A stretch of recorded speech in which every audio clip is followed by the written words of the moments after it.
if you can see it here and you have the courage enough to speak it, it will happen. If someone did it, I also can do it. And if no one did it, I can be the first one to do it. Conor, you've been dreaming about this moment, you've been talking about this moment, but you thought it would. Yeah, it does. It feels beautiful. I dreamt this so much, so clearly, so precisely, and so frequently that it has manifested itself into reality. Ilya, you called this, you envisioned it, it came to fruition. How does this feel to you now? I feel so happy, Joe. I feel so happy right now. Just trust yourself, work tirelessly, have faith, and everything is possible. Look at me.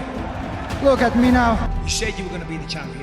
You said you were going to take over. You've achieved all that and probably more. You really have taken over the sport. Undoubtedly the biggest star in it. Where does this confidence come from? What were you like as a child? Were you always like this? Did you know you were destined for greatness? What happens is that when I talk, they think that I'm cocky and I'm overconfident and all that. But in reality, it's that I feel that no one can match my level of skills inside the octagon.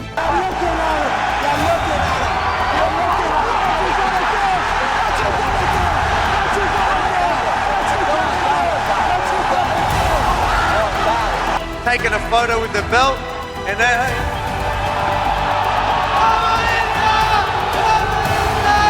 Look into my eyes, little man. Little Brazilian.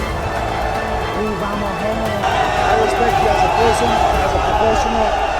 I'm just fighting for my dreams. I want to cuddle him and tell him that it's going to be okay and shake his hand and say, listen, show up, man up, and let's fight. It will be over soon and you'll be back to your normal life with your wife and your kids and the life you want. I see knock him out in the first 2 rounds.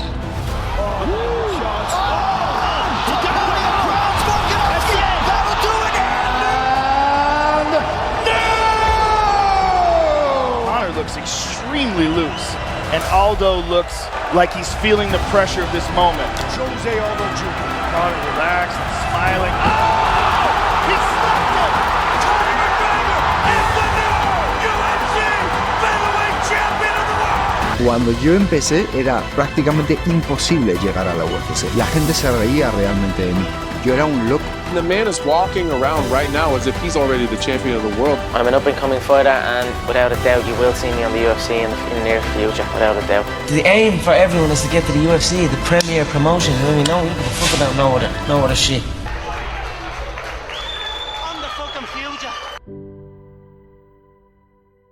Quando Muhammad Ali gritava pro mundo que ele era o maior, ele não estava descrevendo o que era. Ele dizia isso antes de ser. Admitiu que repetia que era o maior muito antes de acreditar de verdade. Falou tanto e tão alto que não teve escolha a não ser virar aquilo. Jerry, I'm the greatest fighter that ever stepped foot in the ring. Money will be lost that night. This will be the biggest upset in the century of all boxing. I think you're a big bag of wind. Damnedest showman that ever lived, and you ain't kidding anybody. Where all these big mouth people talking about I talk too much, well, I want all of them to be there, and I'm gonna shut up all of his mouth. E pra gente que é brasileiro, tem um nome que entendia isso na alma: Ayrton Senna. O Senna não se via como alguém feito pra chegar em segundo ou terceiro, ele se via como alguém feito pra vencer, e falava disso com uma convicção que beirava o espiritual. We are competing to win.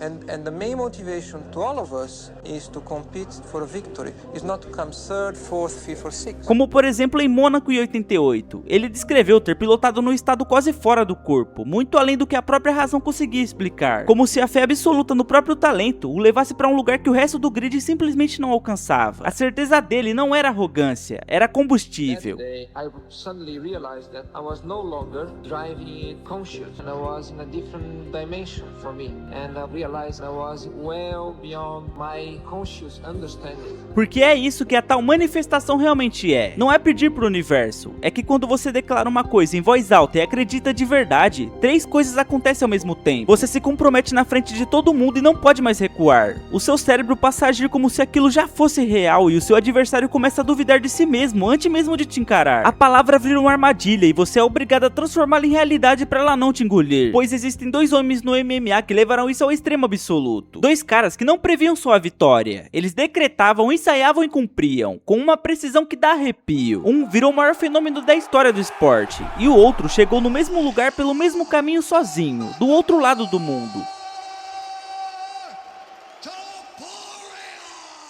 A confiança dos dois nasceu do mesmo lugar improvável, do perigo. A família do Ilia Topuria é georgiana, mas ele não nasceu na Geórgia, nasceu na Alemanha em 1997, porque seus pais tinham acabado de fugir de uma guerra, a limpeza étnica que expulsou centenas de milhares de georgianos de suas casas. The eyes of the world have been fixed on events in Russia.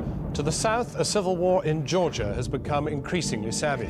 Hundreds of desperate civilians trying to fight their way on board every plane.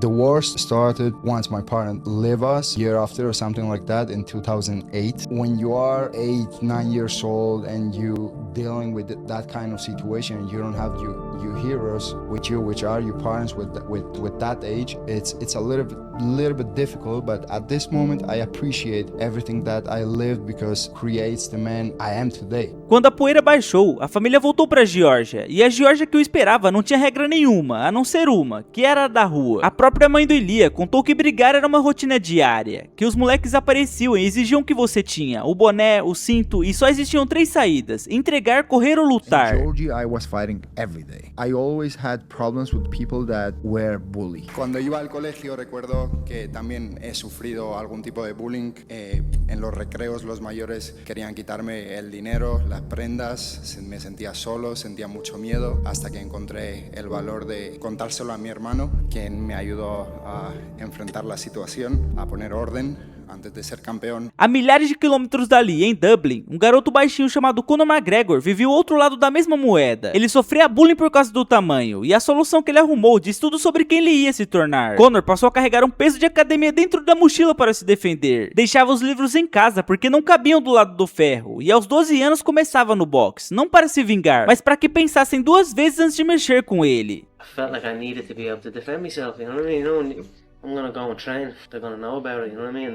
That's how I started. I remember walking back from school, walked by a load of blokes. I was just on my own, little kid, my school bag on. And he started saying something or whatever, and I just turned away, and then they came running at me, and I just ran off. There was about 6 of them, my school bags, and I had like a dumbbell, you know, a weight off a dumbbell. And I took that out, took the weights off the dumbbell, and I just stuck the dumbbell in my bag, and I always used to walk home with the bag a little bit open. I wanted to be able to defend myself in any situation, any movement, any scenario. So I went from gym to gym. Kickboxing, boxing, grappling, wrestling, just ultimately trying to learn different ways the body could move to attack and to defend. E repara no padrão, antes de qualquer cinturão, antes de qualquer câmera, os dois aprenderam a mesma lição na marra. Medo é um luxo que você não pode pagar, e quando você queima o medo cedo assim, sobra espaço para outra coisa crescer.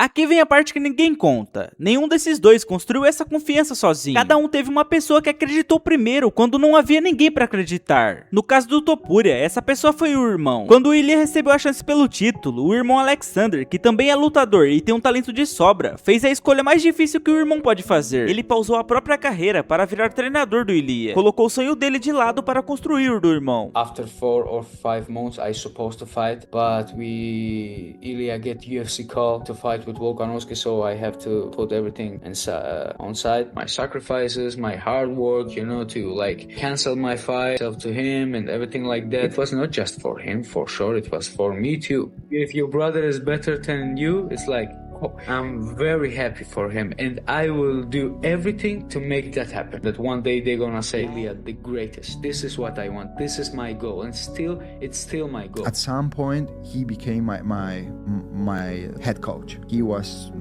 in charge of all my trainings. Yeah, he was like kind of my mentor. Yeah, he helped me a lot, and of course, it's a huge advantage to have a brother doing the same thing with you. We were going in the morning, the first people to go in the gym, and the last ones to leave it. No caso do Conor, essa pessoa foi a de Devlin. Quando a carreira dele era miséria pura, $80 por luta e à beira da falência, foi ela quem segurou tudo. Fazia hora extra para pagar os treinos dele, preparava a comida da dieta, acreditou nele no fundo do poço quando ninguém mais acreditava. I'm definitely all in. I'm 100% on his team, by his side. I help him out in any way I can. I do his shopping separate to all the others, so I make sure he has all the best stuff and all organic ingredients. I definitely don't keep distance. I stay around him all the time. My girlfriend has been there from the start. She's helped me throughout this career. If it wasn't for her, I probably wouldn't be where I am today. So definitely I look to spoil her. She does not work anymore. That to me was a special thing to be able to do. My girlfriend worked very, very hard throughout the years coming up and stuck by me when essentially I had absolutely nothing. E teve também a mãe do Conor, que depois que ele foi expulso da academia, ligou pessoalmente pro treinador Joe Cavanagh e implorou por uma segunda chance pro filho. Essa é a parte invisível da fórmula. A confiança absoluta em si mesmo quase sempre começa com a confiança absoluta de outra pessoa em você. Alguém precisa acreditar primeiro, depois você aprende a fazer sozinho.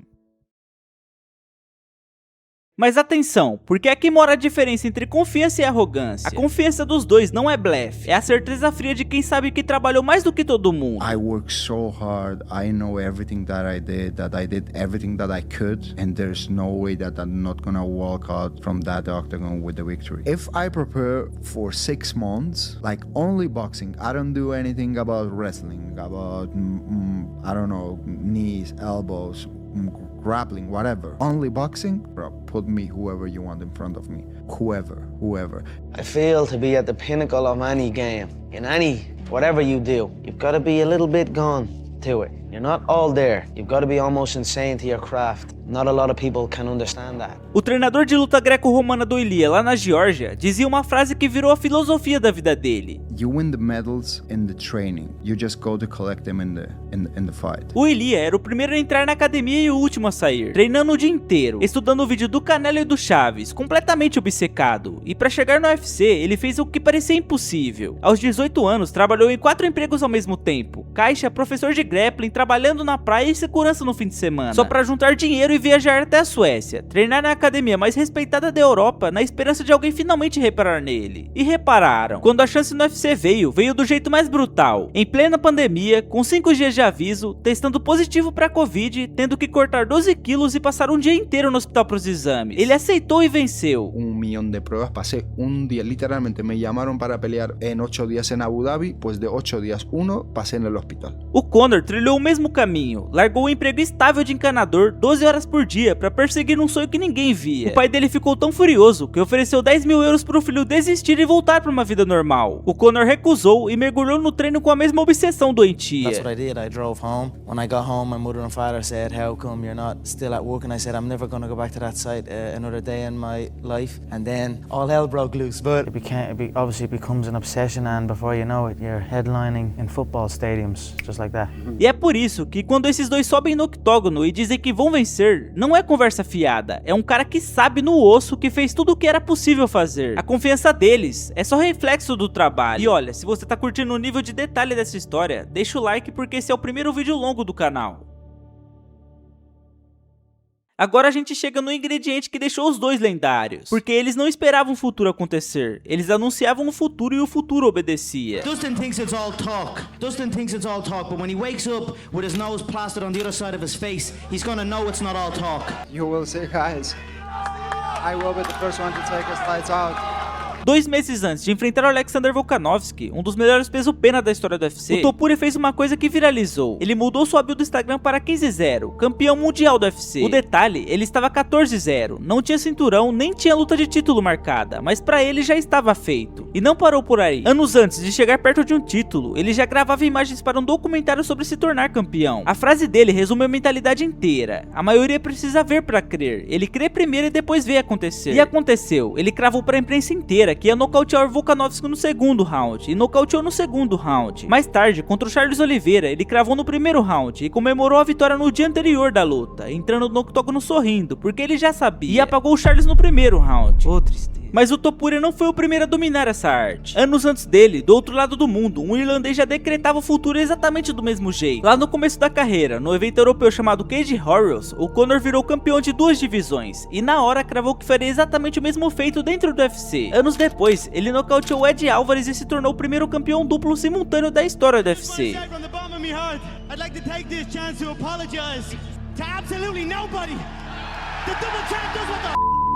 Foi assim que nasceu o apelido que ele abraçou pra vida, Mystic Mac, o místico, o cara que avisava o resultado antes da luta e entregava. And Mystic Mac predicts I'm gonna KO you inside 1 round.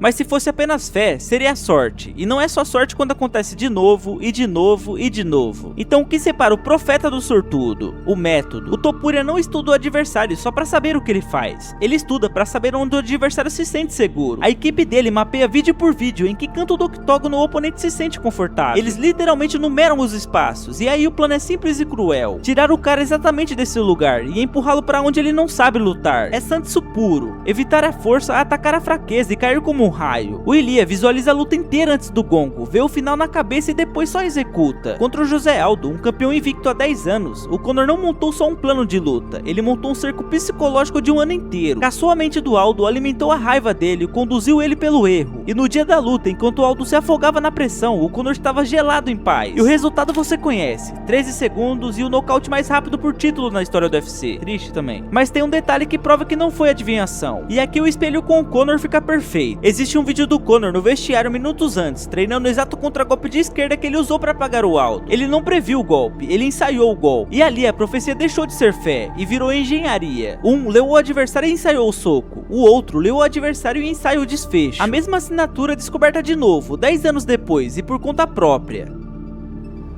Só que toda profecia tem um prazo de validade, e os dois descobriram qual é, porque ela só dura até o dia em que você encontra alguém que simplesmente te supera. Com o Conor demorou anos pra chegar, por mais que ele lesse a mente dos adversários, chegou a noite em que o talento do outro foi maior. O Nate Diaz aguentou a tempestade de socos, não caiu e finalizou o Conor. Depois veio o Khabib, que simplesmente era de outro nível. Também o Dustin Poirier, que o Conor já tinha apagado uma vez, virou o jogo anos depois e nocauteou. E na luta seguinte, o irlandês ainda quebrou a própria perna no octógono. As profecias tinham mudado, mas porque ele encontrou homens que não conseguia mais prever nem dominar. Porque é isso que quase ninguém entende sobre essa confiança. Ela não é mágica. Ela funciona até bater de frente com alguém que naquela noite é simplesmente melhor. E o destino pregou uma peça poética. O Conor sonhou voltar justamente no evento da Casa Branca. Chegou a reviver o Mystic Mac, cravando um nocaute pra esse palco. Mas quem pisou naquele gramado, na noite de 14 de junho, invicto e no auge, foi o Topuria, chegando exatamente onde o próprio Conor sonhou em chegar, e fiel ao roteiro dele. Na noite anterior, o Topuria fez uma festa em Washington para comemorar a vitória que ainda nem tinha acontecido. O mesmo ritual que ele usou contra o Charles. E de novo cravou o nocaute no primeiro round e prometeu revelar o vídeo de como tinha vencido. Do outro lado, o Justin Gaethje, o homem que já foi nocauteado, já foi quebrado e que justamente por isso se recusava a prever. E foi exatamente isso que aconteceu. O vídeo da vitória não veio e durante os 4 rounds brutais, o Gaethje foi desmanchando o rosto do Topuria. Teve um instante no segundo round em que o Topuria quase finalizou atacando no corpo. A profecia quase se cumpriu, mas o Gaethje aguentou, voltou e transformou a luta em um verdadeiro massacre. E aí veio o momento que resume esse vídeo inteiro. Com o rosto desfigurado e sangrando, o Topuria disse pro corner que não enxergava mais. O médico entrou pra parar a luta e o Topuria insistiu, protestou e exigiu continuar. E olhando aquilo, fica a dúvida: era a coragem de um guerreiro ou a mesma confiança que tinha decretado a vitória, agora se recusando a aceitar que ela ia falhar? Fosse o que fosse, ele seguiu e foi ainda mais castigado. E antes do 5º round, o próprio corner do Topuria jogou a toalha. O invicto Topuria deixou a Casa Branca com a primeira derrota na carreira, o rosto completamente destruído e levado direto para o hospital. Então no fim das contas, a confiança surreal não é dom, é uma receita. E essa foi a receita que tornou o Conor imortal e depois mortal. E nessa noite da Casa Branca, o Topuria descobriu da pior forma, que a mesma confiança que te leva ao topo pode ser a mesma que te cega pra queda. A profecia que ele tinha acertado a vida inteira finalmente quebrou, não porque ele era fraco, mas porque talvez todo profeta um dia esbarre no único adversário que a confiança não derruba, a própria certeza. Aí fica a minha pergunta que vale o comentário: essa derrota é o fim da lenda Topuria? Será que o seu carrasco foi o Gaethje? Ou foi acreditar demais na própria profecia?